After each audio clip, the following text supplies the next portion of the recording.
ವರ್ಷ ಆಗಕ್ಕಿಂತ ಮುಂಚೆ ರಾಘವೇಂದ್ರ ಸ್ವಾಮಿಗಳವರು ಇದೇ ಊರಲ್ಲಿ 13 ವರ್ಷ ಕಾಲ ಜಪ ತಪ ಅನುಷ್ಠಾನ ಮಾಡಿರುವಂತಹ ಸ್ಥಳ ಇದು. ಜಪದ ಕಟ್ಟೆ ಅಂತ ಕರೀತಾರೆ.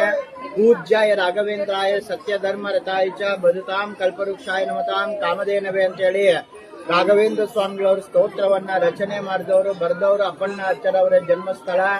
ಅಪ್ಪಣ್ಣಾಚಾರ್ಯರ ಕೈಯಿಂದ ಪ್ರತಿಷ್ಠಾಪನೆ ಮಾಡಿರುವ, ಪೂಜೆ ಮಾಡಿರುವ ರಾಘವೇಂದ್ರ ಸ್ವಾಮಿಗಳವರಿಗೆ ಏಕಶಿಲಾ ಬೃಂದಾವನ, ಒಂದೇ ಕಲ್ಲಲ್ಲಿ ಸ್ಥಾಪನೆ ಮಾಡಿರುವಂತಹ ಬೃಂದಾವನವಿದು.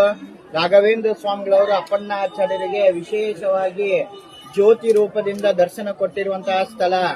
ಇಲ್ಲಿ 650 ವರ್ಷ ಹಿಂದೆ ಕಾಲದಲ್ಲಿ ಶ್ರೀಪಾದರಾಜರು, ರಾಘವೇಂದ್ರ ಸ್ವಾಮಿಗಳವರು ಹಿಂದಿನ ಜನ್ಮ ವ್ಯಾಸರಾಜರು, ಅವರು ಗುರು ಶ್ರೀಪಾದರಾಜರು ಅವರು ಸ್ಥಾಪನೆ ಮಾಡಿರುವ ಎದುರುಗಡೆ ಉಗ್ರ ನರಸಿಂಹ ದೇವರು.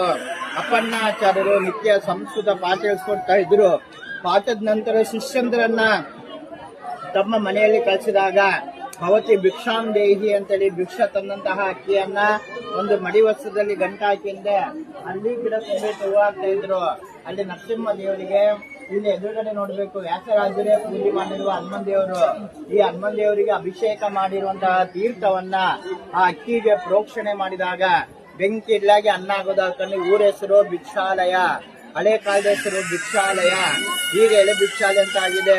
ಅದೇ ದೇವರಿಗೆ ನೈವೇದ್ಯವನ್ನ ಮಾಡಿ ಪ್ರಸಾದ ಅನ್ನದಾನ ಮಾಡಿ ತಮ್ಮ ಮನೆಗೆ ಹೋಗ್ತಾ ಇದ್ರು. ಅಪ್ಪಣ್ಣಾಚಾರ್ಯರು ಇದೇ ತುಂಗಾ ಭದ್ರಾ ನದಿ, ಇದೇ ನದಿ ಮೂಲಕವಾಗಿ ರಾಘವೇಂದ್ರ ಸ್ವಾಮಿಗಳವರು ಸ್ತೋತ್ರ ಹೇಳ್ಕೊಂಡು ಹೋಗ್ತಾರೆ. ಆ ಸ್ತೋತ್ರ ಪ್ರಭಾವದಿಂದ ನದಿ ಅವರಿಗಾಗಿ ದಾರಿ ಸಹಿತವಾಗಿ ಬಿಟ್ಟು ಬಿಡುತ್ತೆ. ಆ ಜಾಗ ಬಂದು ಇದೇ ಊರು, ಇದೇ ಸ್ಥಳ.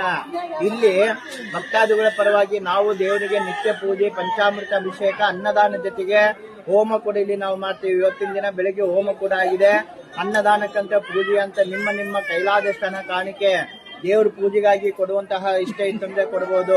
200 ರೂಪಾಯಿ ಕೊಟ್ರೆ ಪಂಚಾಮೃತ ಅಭಿಷೇಕ ಆಗುತ್ತೆ, 500 ರೂಪಾಯಿ ಕೊಟ್ರೆ ಅಷ್ಟೋತ್ತರ ಪಂಚಾಮೃತ ಅಭಿಷೇಕ ಆಗುತ್ತೆ, ಅದೇ 1000 ರೂಪಾಯಿ ಕೊಟ್ರೆ ಅನ್ನದಾನ ಕೂಡ ಆಗುತ್ತೆ. ನಾಳಿನ ದಿವಸ ವಿಶೇಷ ಏನಪ್ಪಾ ಅಂದ್ರೆ ಮಧ್ವ ನವಮಿ ಅಂತ ಬರುತ್ತೆ. ಅಂದ್ರೆ ಹನುಮನ್ ದೇವರ ಅವತಾರನೇ ಭೀಮಸೇನ್ ದೇವರು, ಭೀಮಸೇನ್ ದೇವರ ಅವತಾರನೇ ಮಧ್ವಾಚಾರ್ಯರು. ಮಧ್ವಾಚಾರ್ಯರು ಪಾಜಕ ಕ್ಷೇತ್ರದಲ್ಲಿ ಅಂದ್ರೆ ದೇವಾನು ದೇವತೆಗಳು ಹೂವಿನ ಮಳೆಯಲ್ಲಿ ಇವತ್ತಿನ ದಿನ ನಾಳಿನ ದಿವಸ ಅದೃಶ್ಯರಾಗಿ ದೊಡ್ಡ ಬಜ್ರಿಕಾಶ್ರಮಕ್ಕೆ ಹೋಗಿದ್ದಾರೆ. ಇವಾಗೂ ಕೂಡ ಮಧ್ವಾಚಾರ್ಯರು ವೇದವ್ಯಾಸರ ದೇವರ ಹತ್ರ ಪಾಠ ಹೇಳಿಸ್ಕೊಂತ ಇದ್ದಾರೆ ಅನ್ನೋದು. ಅಲ್ಲಿ ಹೋಗಿರುವಂತಹ ದಿನನೇ ನಾಳೆ ಆದ ಕಾರಣ ಆಲ್ಮೋಸ್ಟ್ ಅಲ್ಲಿ ಎಲ್ಲಾ ಕಡೆ ಹನುಮನ್ ದೇವರ ದೇವಸ್ಥಾನ ಇದ್ದಲ್ಲಿ ವಿಶೇಷವಾಗಿ ಪೂಜೆ, ಹೋಮ, ಹವನ ಎಲ್ಲದೂ ಕೂಡ ನಡೆಯುತ್ತೆ. ನಾಳಿನ ದಿವಸ ಕೂಡ ಇಲ್ಲಿ ಪೂಜಾದಿಗಳು ನಡೆಯುತ್ತೆ. ನಿಮ್ಮ ಕೈಲಾದಷ್ಟನ್ನ ಕಾಣಿಕೆ ದೇವ್ರ ಪೂಜೆ ಕೊಡೋರಿದ್ರೆ ಕೊಡಬಹುದು. ದೇವಸ್ಥಾನ ಪರವಾಗಿ ಇಲ್ಲಿ ಕೂತವ್ರು ಇಲ್ಲಿ ರಸೀದಿ ಕೂಡ ಕೊಡ್ತಾರೆ, ಒಳ್ಳೇದಾಗ್ತದೆ. ಒಂದ್ ಮಂತ್ರ ಹೇಳ್ತೀನಿ ಹೇಳ್ಬೇಕು. ಶ್ರೀ ಶ್ರೀ ಶ್ರೀ ಶ್ರೀ ಶ್ರೀ